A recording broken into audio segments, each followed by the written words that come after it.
Hello दोस्तों, कैसे हैं आप सभी लोग। तो क्लास को हम कंटिन्यू करते हुए, और आपको क्लासेस कैसी लग रही हैं कमेंट सेक्शन में ज़रूर बताएं। और लास्ट में ये ज़रूर बताएं कि आपने कितने क्वेश्चन ठीक किए हैं। और सबसे पहले मैं आपको बता दूं, आप लोग टेलीग्राम चैनल ज्वाइन कर लीजिए, जिससे कि आप लोग हमारे साथ हमेशा अपडेट में रहें। और जो क्लास आपकी चल रही हैं उन क्लास की PDF क्लास के तुरंत बाद अपलोड कर दी जाती हैं, तो आप लोग वहाँ से डाउनलोड कर सकते हैं। और हमारी 2 ई-बुक फ्री ऑफ कॉस्ट हैं जो टेलीग्राम चैनल पर अपलोड कर दी गई हैं। आप लोग वहाँ से जाके डाउनलोड कर सकते हैं। किस किस की हैं वो, एक तो आपकी एवरेज की है,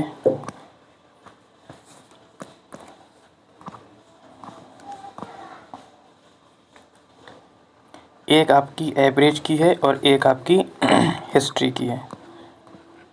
ठीक, तो 2 ये ई-बुक हैं, ठीक, जो आप लोग टेलीग्राम पे से डाउनलोड कर लें। ठीक है जी, फ्री ऑफ कॉस्ट है आपके लिए। और आगे क्लास हम शुरू करते हैं।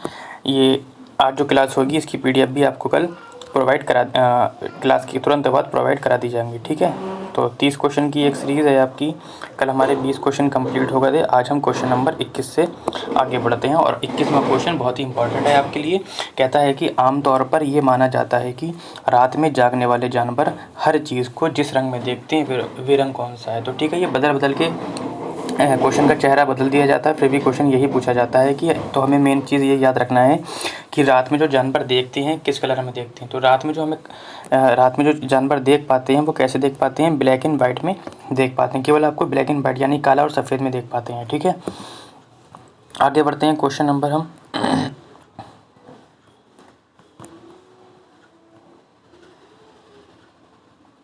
22 की ओर, और क्वेश्चन नंबर 22 आपकी स्क्रीन पर कहता है कि, और लास्ट में आप लोग ज़रूर बताएं।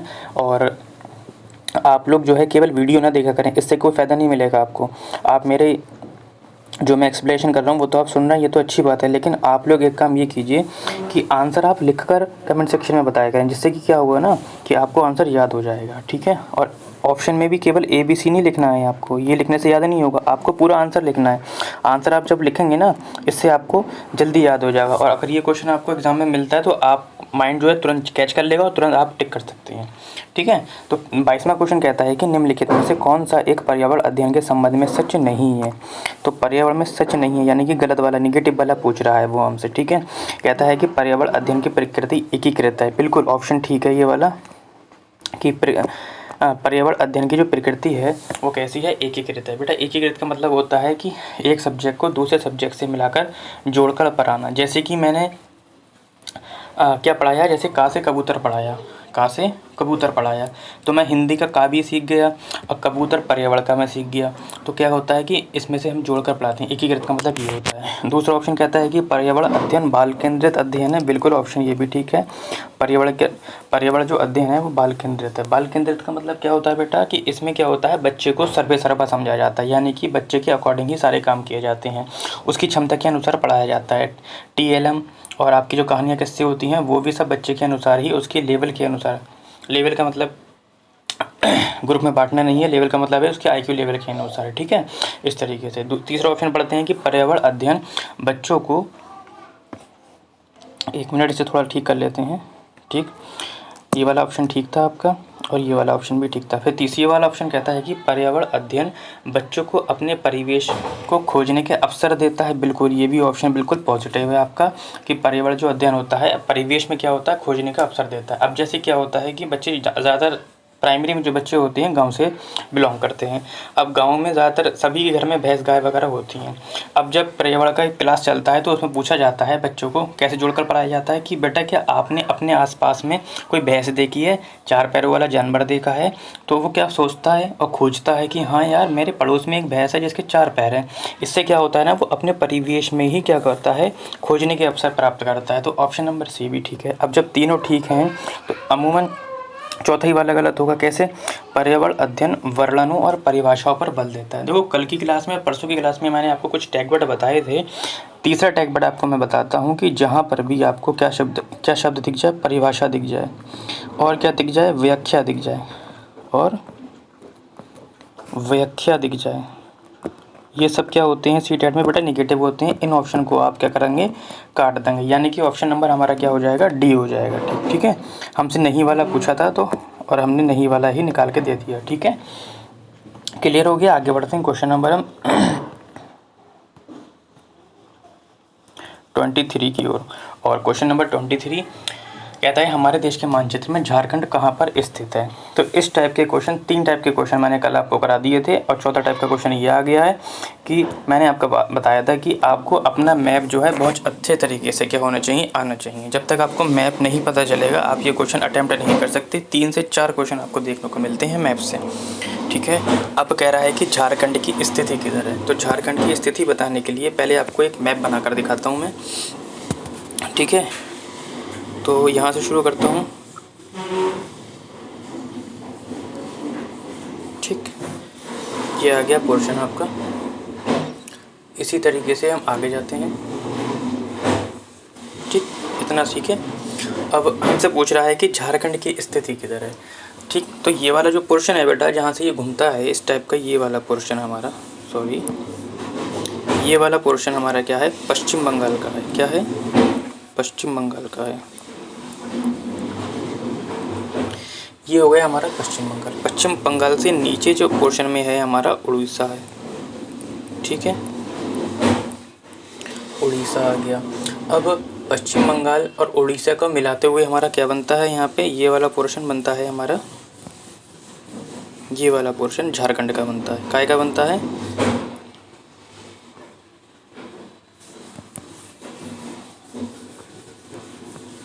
झारखंड का बनता है, ठीक। अब झारखंड के जस्ट ऊपर बिहार है हमारा, ये वाला पोर्शन, ठीक। ये आ गया। झारखंड के बराबर में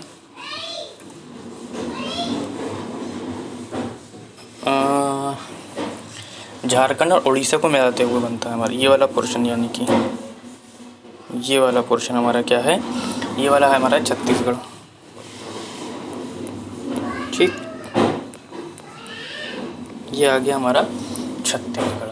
अब हम देख लेते हैं कि झारखंड के बराबर में कौन कौन सी चीज़ें हैं। अब आप लोग कमेंट सेक्शन में आंसर देना शुरू कर दीजिए। मैंने सारा मैपिंग कर दिया अच्छे तरीके से। 23 का आपको उत्तर बताना है, ठीक। तो आपको ये बताना है कि झारखंड हमारा कहाँ पर है। तो झारखंड के लिए मैं एक बता देता हूँ कि झारखंड हमारा कहाँ है, ठीक। ये वाला पोर्शन हमारा झारखंड का है, ठीक है। अब आपको बताना है कि झारखंड जो है कहाँ पर स्थित है। कह रहे उत्तर प्रदेश के पश्चिम में स्थित है। तो उत्तर प्रदेश आपका ये है और पश्चिम हमारा इस साइड में आएगा। उत्तर प्रदेश हमारा इस साइड में होगा और पश्चिम हमारे इस साइड में। तो ये वाला ऑप्शन तो हमारा नहीं होगा, ठीक। कहता है पश्चिम बंगाल के पूर्व में है, ठीक है। तो पश्चिम बंगाल के पूर्व में, पश्चिम बंगाल कहाँ है हमारा, ये है। और पूर्व हमारा इस साइड में, ये भी नहीं होगा। उड़ीसा के उत्तर में है। तो उड़ीसा हमारा कहाँ है, नीचे वाला पोर्शन है। उड़ीसा हमारा ये है और उसके उत्तर में है बिल्कुल, ये वाला सी वाला ऑप्शन आपका क्या होगा, ठीक हो जाएगा, ठीक है। उड़ीसा का छत्तीसगढ़ के दक्षिण पूर्व में है। छत्तीसगढ़ हमारा ये है और झारखंड हमारा ये है। तो ये तो बराबर में मिला हुआ है। तो ऑप्शन नंबर हमारा क्या हो जाएगा बेटा, सी हो जाएगा, ठीक है। आगे बढ़ते हैं क्वेश्चन नंबर, देखो कल एक क्वेश्चन मैंने इसका कराया था, परसों भी कराया था। और 100% एक क्वेश्चन आना ज़रूरी है। या तो थीम में से आपको एक क्वेश्चन मिलेगा या उप थीम में से मिलेगा। फिलहाल हमसे क्या पूछा है, अभी हमसे अभी उप थीम में से पूछा है। किस में से, उपकरण या तो प्रकरण लिखा होगा या उपकरण लिखा होगा। प्रकरण को हम क्या बोलते हैं, उपकरण को हम बोलते हैं थीम, ठीक। और अगर जहाँ पर प्रकरण लिखा हुआ है उसको हम बोलते हैं थीम, ठीक है। और इसको हम बोलते हैं उप थीम, ठीक है। थोड़ा सा गलत हो गया, ठीक कर लीजिए। तो इसको हम बोलते हैं उप थीम। अब हमसे यही पूछ रहा है कि निम्नलिखित में से कौन सा पर्यावरण अध्ययन पाठ्यक्रम के सुझावित प्रकरणों का उपकरण है। तो उपकरण बताना है हमको। तो एक बार मैं आपको बता देता हूँ इन सबको हटा के। देखो परिवार एवं मित्र हमारा क्या है, थीम है, ठीक है। भोजन हमारा क्या है, थीम है। हम जो सोचते हैं करते हैं वो क्या है, हमारा थीम है, ठीक। कल मैंने आपको बताया था परिवार एवं मित्र, और क्या बताया था थीम के लिए, जल बताया था, जल, भोजन, आश्रय, यात्रा, और जो हम सोचते हैं, जो करते हैं। तो यानी कि थीमों की संख्या मैंने कितनी बताई थी आपको? 6 बताई थी। देख लो, 1 2 3 4 5 और ये 6। उप थीम की संख्या कितनी बताई थी? जानवर हमारा उत्तर हो जाएगा और यही हमारा उप थीम है। ये क्या है? हमारा उप थीम है। और उप थीम की संख्या मैंने कितनी बताई थी? 4 बताई थी। कौन कौन सी बताई थी? एक मैंने बताया था आपको संबंध, ठीक है, संबंध बताया था, जानवर बताया था मैंने आपको, और पौधे बताया था मैंने आपको, ठीक है, और मैंने बताया था कार्य एवं खेल बताया था। तो 4 ये हो गई, कार्य एवं खेल। ठीक, क्लियर हो गया आप लोगों को? स्क्रीनशॉट लेते हुए चलिए। पीडीएफ जो है मैं अपलोड कर दूंगा, लेकिन पीडीएफ में ये जो मैंने लिखा है ये नहीं मिलेगा आप लोगों को। इसलिए अगर आप लोग ये सोचें कि पीडीएफ हमें मिल जाएगी तो आपको कोई फ़ायदा नहीं होगा, केवल एक क्वेश्चन मिलेगा आपको। और वीडियो देखने में आपको ये है फ़ायदा कि मेरा आप एक्सप्लेनेशन भी सुनेंगे, और जो बीच बीच में मैं बोर्ड पर आपके लिखूँगा वो चीज़ भी आपको इम्पॉर्टेंट है और मिल भी जाएगी। ठीक है, तो ऑप्शन आपका सी हो जाएगा। आगे बढ़ते हैं क्वेश्चन नंबर 25 की ओर। और क्वेश्चन नंबर 25 कहता है कि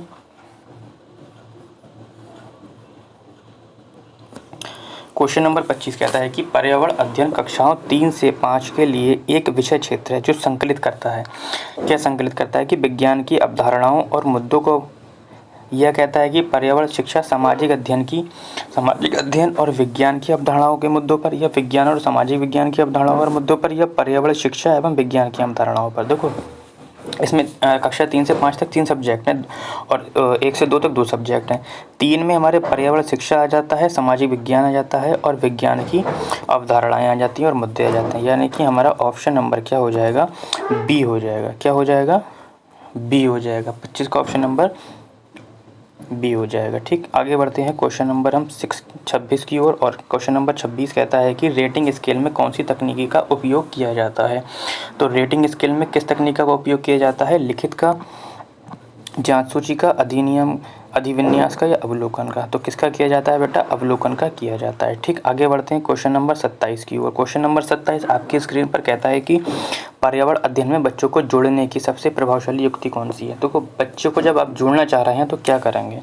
आप व्याख्या तो बिल्कुल कर ही नहीं सकते। क्यों? क्योंकि व्याख्या शब्द वैसे भी मैंने आपको बताया था टैग वर्ड है, निगेटिव वर्ड है। आप निर्देशन नहीं दे सकते बच्चों को। निर्देशन दे, क्योंकि सीटेट इसको मना करता है। पाठ्य पुस्तक का पठन कहीं हद तक ये ठीक है, लेकिन अगर आप किस्से कहानियाँ सुनाएंगे तो इससे बच्चों को क्या होगा? रुचि पैदा होगी इससे, और बच्चा क्या होगा? जुड़ेगा। जब आप बोलेंगे ना, अब बताओ बेटा क्या हुआ, तो वो सोचेगा कि हाँ अब क्या हुआ होगा। कोई भी आप कहानी सुना रहे हैं, शेर की कहानी सुना रहे हैं, मोर की कहानी सुना रहे हैं, किसी की भी कहानी सुना रहे हैं, आधी कहानी सुनाने के बाद आप रुक गए और आपने बोला बताओ अब जंगल में क्या हुआ होगा, तो बच्चा सोचने पर मजबूर हो जाता है। इससे क्या होता है? वो जुड़ने लगता है हल्के हल्के।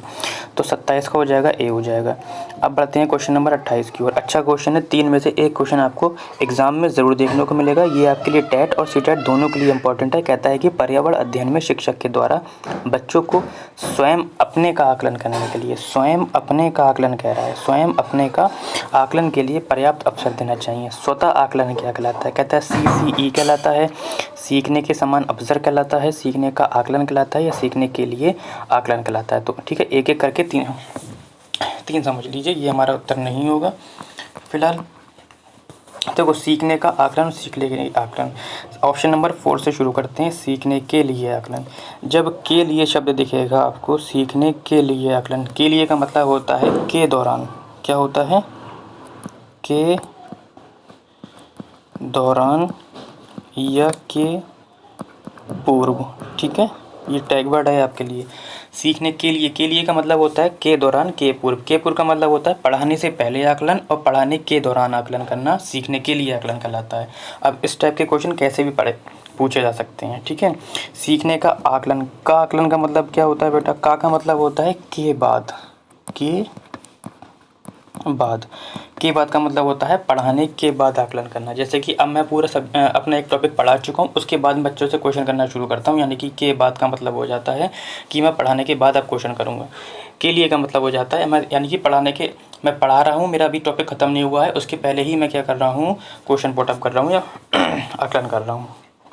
सीखने के समान अवसर का मतलब क्या हो जाता है बेटा? स्वयं का आकलन करना। जैसे कि एक रसोइया जो होता है खाना बनाते टाइम क्या करता है, नमक को चेक करता है कि इसमें नमक कितना डाला है मैंने, कितना नहीं डाला। यानी कि अब वो क्या कर रहा है कि स्वयं का आकलन करना है कि यानी कि जो मैंने सब्ज़ी बनाई है क्या वो ठीक है या नहीं है। यानी कि अब वो स्वयं का आकलन कर रहा है।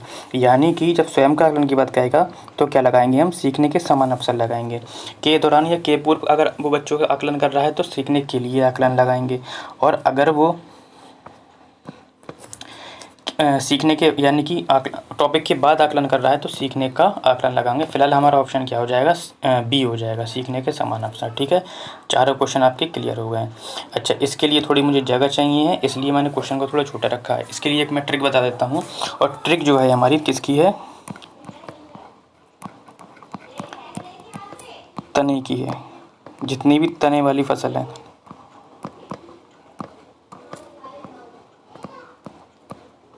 ठीक है, तो ट्रिक है आपकी हद कर दी। इसको मैं दूसरे पेन से लिख देता हूँ, कलर चेंज करके। हद कर दी आपने। ठीक है, ये सब कौन सी फसलें हैं, तने वाली फसलें हैं। हद का मतलब क्या होता है बेटा, हद का मतलब होता है हल्दी। ठीक, हल्दी। ठीक, कर का मतलब क्या होता है, कर का मतलब होता है आपका केसर। ठीक, केसर। आ का मतलब क्या होता है, ये हमारा साइलेंट है। दी का मतलब आदि भी लिख सकते हैं, कोई दिक्कत नहीं है, हम यहाँ पे आदि भी लिख सकते हैं जिससे कि हमें याद रहे। आ का मतलब होता है आलू। पा का मतलब होता है बेटा प्याज, आलू प्याज। ठीक, अब इसमें आगे दो चीज़ें और हैं जो इस ट्रिक के अंदर नहीं है। जैसे कि हमें याद होता है कि जैसे हम पढ़ते हैं कि आलू प्याज लहसुन अदरक, लहसुन और अदरक। ठीक, तो ये क्या हो गई हमारी, हल्दी हो गई तने वाली, केसर हो गया, आलू हो गया, प्याज, लहसुन, अदरक। तो अब इन फसलों का हम क्या खाते हैं बेटा, इन फसलों का हम तना खाते हैं। लेकिन उसने हमसे उल्टा पूछा है, क्या पूछा है उसने हमसे पूछा है कि जड़ों का समूह बताइए। जड़ों का समूह बताना है, कोई दिक्कत नहीं है, हमें ये ट्रिक याद है, इससे हम ऑप्शन को काट देंगे। ये क्वेश्चन आ चुका है, प्रीवियस ईयर का आपका क्वेश्चन है। देखो यहाँ पे दे रखा है चुकंदर आलू, आलू नहीं होगा, अदरक नहीं होगा, क्योंकि ये क्या है बेटा, तना है। ठीक, समझ रहे हो। ठीक, हल्दी आ गई, अदरक आ गई, क्यों काट दिया मैंने ऑप्शन, क्योंकि ये तना है। शक्करकंदी सही है, मूली ठीक है, लेकिन हल्दी आ गई, हल्दी हमारा क्या है बेटा, तना है, तो ये भी ऑप्शन कट गया। अब गाजर, चुकंदर, मूली, ये सब क्या है, जड़ें हैं, क्योंकि इसकी हम क्या खाते हैं, जड़ें खाते हैं, और तना इसमें दिख भी नहीं रहा है। ऑप्शन नंबर क्या हो जाएगा हमारा, 4 हो जाएगा। तो आप लोग इसका एक बार स्क्रीनशॉट ले लीजिए और नोट्स में आप लिख लीजिए। आज के सेशन का लास्ट क्वेश्चन आपकी स्क्रीन पर कहता है कि निम्नलिखित में से किस राज्य में मधुबनी पेंटिंग बनाई जाती है। गुजरात में बनाई जाती है, महाराष्ट्र में बनाई जाती है, बिहार में या केरल में। तो मधुबनी क्या है, मधुबनी एक बिहार का क्या है बेटा, मधुबनी ये क्या है, बिहार का ज़िला है। ठीक है, यहीं पर क्या होती है, मधुबनी पेंटिंग की जाती है। यहीं पर क्या होती है, मधुबनी पेंटिंग की जाती है। इसमें क्या होता है बेटा, प्राकृतिक रंगों का इस्तेमाल किया जाता है। काय का इस्तेमाल किया जाता है, प्राकृतिक रंगों का इस्तेमाल किया जाता है। प्राकृतिक रंग कैसे होते हैं, जैसे कि आपका चावल का घोल हो गया, चावल का घोल हो गया, है ना, पत्ती का घोल हो गया, पत्तियाँ होती ना पेड़ की, पत्ती का घोल हो गया, आपका हल्दी का घोल हो गया। समझ रहे हैं आप। तो जितनी भी बेटा नेचुरल चीज़ें होती हैं इसका इस्तेमाल किया जाता है। यहाँ से क्वेश्चन बनता है कि मधुबनी पेंटिंग में इस्तेमाल किया जाता है। तो ऑप्शन में दे रखा होगा नेचुरल कलर का, यानी कि प्राकृतिक कलर होगा, फैक्ट्री के द्वारा बनाया कलर का। तो हमारा ऑप्शन क्या हो जाएगा, प्राकृतिक रंगों का। ऑप्शन क्या होगा बेटा, प्राकृतिक रंगों का। तो आज की क्लास कैसी लगी, 10 क्वेश्चन में से आपने कितने क्वेश्चन किए। आप लोग ये ना सोचें कि सर 10 क्वेश्चन करा रहे हैं। 10 क्वेश्चन के अंदर मैं हर क्वेश्चन के 4 ऑप्शन है, चारों समझा रहा हूँ। ठीक है, 10 तो लगभग 40 क्वेश्चन आपके कंप्लीट हो रहे हैं। तो आज के लिए इतना ही।